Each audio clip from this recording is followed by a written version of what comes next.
Daya paduan adalah daya tunggal yang mewakili jumlah secara vektor 2 atau lebih daya yang bertindak ke atas sesuatu objek. Seterusnya, kita akan lihat 3 contoh situasi.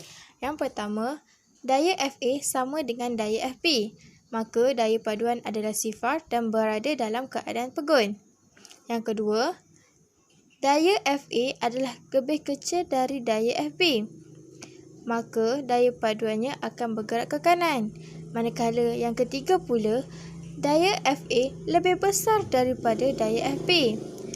Maka daya paduannya akan ke kiri. Jadi, kesimpulannya di sini, apabila suatu objek yang pegun dikenakan dua daya yang magnitudnya sama pada arah yang bertentangan, objek itu akan kekal dalam keadaan pegun. Manakala, jika dua daya yang bertentangan bertindak dengan magnitud yang berbeza, objek itu akan bergerak pada arah daya yang lebih besar. Seterusnya, kita akan melihat dua kaedah untuk mencari daya paduan apabila dua daya bertindak ke atas satu objek pada arah yang tidak berseriatan. Baiklah, mari kita tengok contoh. Katakan dua daya P dan Q bertindak ke atas suatu objek. P sama dengan 16 Newton dan Q sama dengan 12 Newton. Sudut di antara P dan Q ialah alfa 60 darjah. Seperti yang ditunjukkan dalam gambar rajah di sebelah kiri. Langkah pertama, pilih skala yang sesuai. Katakan skala yang kita pilih 1 cm bersamaan 2 Newton. Maka 16 Newton diwakili oleh garis lurus 8 cm dan 12 Newton diwakili oleh garis lurus 6 cm.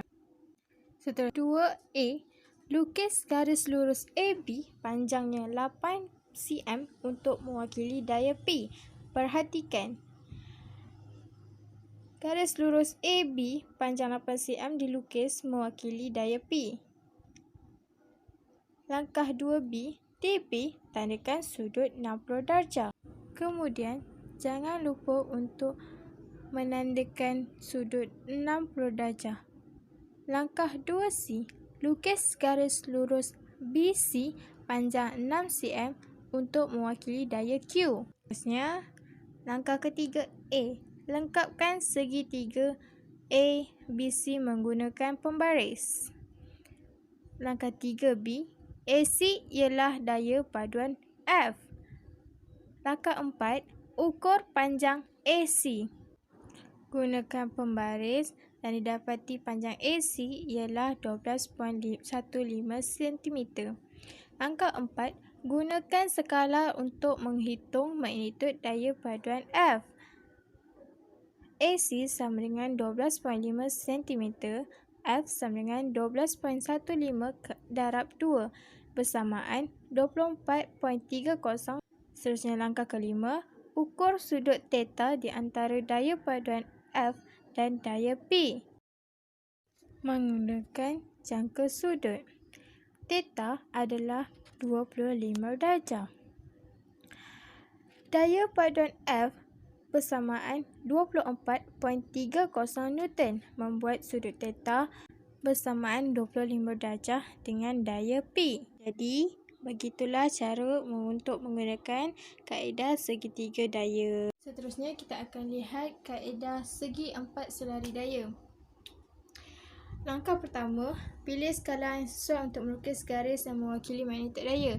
Dekat sini, skala yang digunakan ialah 1 Newton sama dengan 1 cm.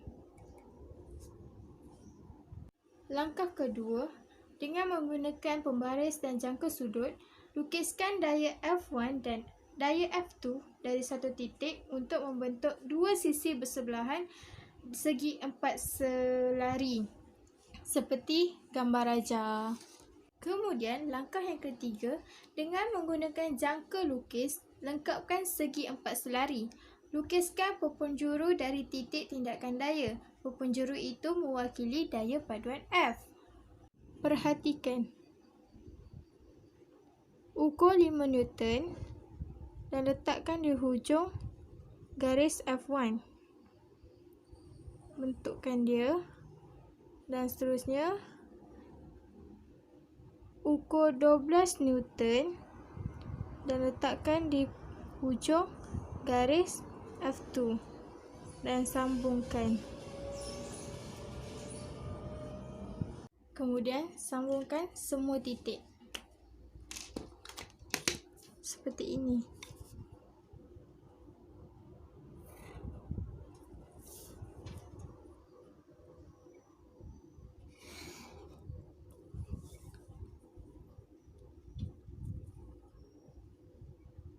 Sambungkan penjuru dari titik tindakan daya. Lepas itu, ukur panjang garis. Dan kita akan dapat 14 Newton. Seterusnya, kita akan tengok contoh daya paduan pada objek dalam pelbagai keadaan gerakan. Jadi, terdapat sebuah lori yang sedang bergerak dan apabila lori sedang bergerak, terdapat dua daya yang bertindak iaitu atas dan bawah. Iaitu bahagian atas ialah R iaitu tindak balas normal dan W bahagian bawah ialah berat. Jadi apabila lori bergerak ke hadapan, ada satu daya iaitu tujahan atau T bergerak ke hadapan dan ada daya yang di bahagian bawah iaitu FR atau geseran. Mari kita lihat contoh soalan. 1. Rajah 1 menunjukkan daya tujahan T dan daya seretan R yang bertindak ke atas sebuah motosikal dan penunggang motosikal. Jumlah jisim motosikal dan penunggang ialah 240 gram. A. Pada awalnya, kedua-dua T dan R mempunyai magnitud 2800 Newton. Huraikan keadaan gerakan motosikal. Maksudnya, mula-mula motosikal daya tujahan sama dengan daya seretan. Maka, daya paduannya adalah sifar. Jadi, jawapannya di sini ialah motosikal berada dalam keadaan pegun. B. Kemudian, T ditambah kepada 3400 Newton. Manakala R tidak berubah. Maksudnya di sini, T akan jadi lebih besar daripada R. Maka, daya paduannya akan ke kanan. Soalan Roman 1. Berapakah daya paduan ke atas motosikal? Untuk mencari daya paduan, kita perlu menambahkan kedua-dua daya. Maksudnya, F sama dengan 3400 ditambah dengan 2800 akan menjadi 6200 Newton. Dan akhir sekali Roman 2, hitungkan pecutan motosikal. Di sini kita telah diberikan berat motosikal dan juga kita telah dapat daya dia. Jadi, formula yang kita akan guna ialah F sama dengan MA. Jadi, kita hanya perlu gantikan dalam formula. 6200 sama dengan 240 darab A. Maka, untuk cari A, kita perlu bawa 240 ke depan. Jadinya, 6200 akan dibahagikan dengan 2. Dan nilai A yang kita dapat ialah 25.83 meter per saat.